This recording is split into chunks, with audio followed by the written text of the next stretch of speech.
Halo guys, Assalamualaikum warahmatullahi wabarakatuh. Apa kabar? Semoga teman-teman dalam keadaan sehat walafiat. Salam buat keluarga teman-teman di rumah. Salam sepak bola. Perkenalkan gue aja, gue si netizen yang suka membahas bola. Jadi di video kali ini, mari kita membahas segala sesuatu yang terjadi di sepak bola seharian ini ya. Dimana pastinya yang sedang banyak ramai dibicarakan adalah gol dari Sergio Ramos ke gawang Inter Milan, di mana tadi malam ada pertandingan antara Monterrey versus Inter Milan, di mana Monterrey diperkuat oleh legenda Spanyol dan juga Real Madrid yaitu Sergio Ramos. Sementara Inter tampil dengan bisa gue bilang 70% kekuatan terbaiknya ya.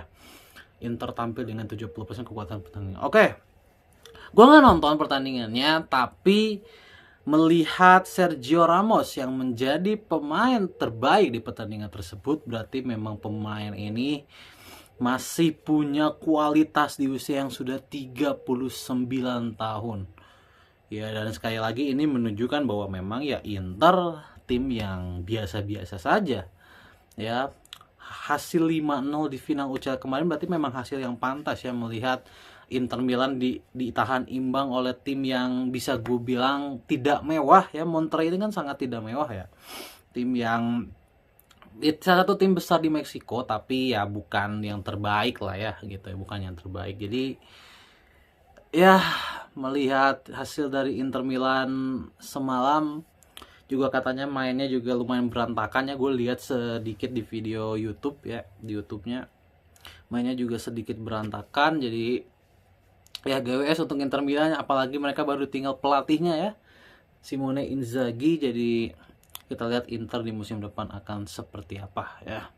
Kemudian ada lagi yang ditahan imbang, yaitu Borussia Dortmund ditahan imbang oleh Fluminense yang diperkuat juga oleh bek senior yang sudah malam melintang di dunia sepak bola, yaitu Thiago Silva yang sudah berusia 40 tahun. Katanya Thiago Silva juga jadi pemain terbaik di situ karena Fluminense berhasil menahan imbang 0-0 Borussia Dortmund. Ini tim-tim Eropa lagi kenapa ya?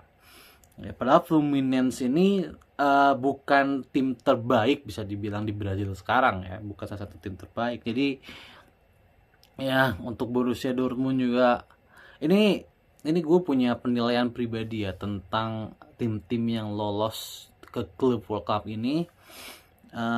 Mengingat 8 tim yang lolos ke klub World Cup ini kan berdasarkan koefisien ya. Dan memang kalau bicara berdasarkan koefisien, memang tim-tim kayak Inter, kayak Dortmund ini memang lagi konsisten di UCL. Tetapi yang gue heran kan Barcelona nggak lolos ya. Barcelona nggak lolos, Liverpool nggak lolos gitu ya. Ini padahal dua tim yang lagi bagus-bagusnya ya, di musim itu lagi bagus-bagusnya. Arsenal juga nggak lolos karena koefisiennya. Arsenal kan sempat tidak ikut UCL ya di beberapa musim yang lalu. Jadi tim-tim yang lolos ke klub World Cup ini, apalagi yang dari Eropa gitu ya, mungkin yang paling meyakinkan itu PSG dan Real Madrid. Real Madrid belum bertanding ya. Real Madrid akan bertanding malam ini. PSG sudah menunjukkan kelasnya 4-0 lawan Atletico Madrid. Dan Atletico kan tim yang lolos tuh Atletico, kemudian Inter, kemudian Borussia Dortmund gitu ya. Ini tim-tim yang memang di atas kertas di Eropa juga tidak terlalu melawan ya. Tidak terlalu melawan. Jadi wajar lah kalau di Club World Cup juga mereka tidak terlalu perform gitu ya. Dan mencet Thiago Silva dan Sergio Ramos yang masih luar biasa, ditambah Ronaldo juga masih luar biasa, Messi juga masih luar biasa. Ini sebenarnya menunjukkan kalau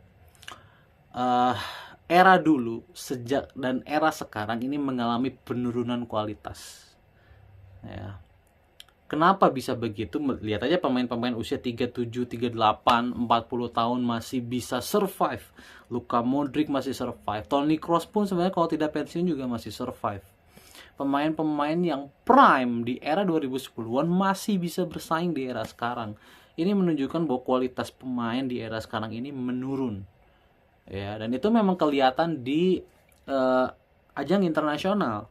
Ya, di ajang internasional kayak Club World Cup ini, kemudian pertandingan antar negara gitu ya, ini semakin mengerucut, semakin tipis perbedaan kualitasnya. Ini bukan karena tim-tim lain grow up ya, kalau menurut gue, tapi karena tim-tim besar itu sangat menurun kualitasnya.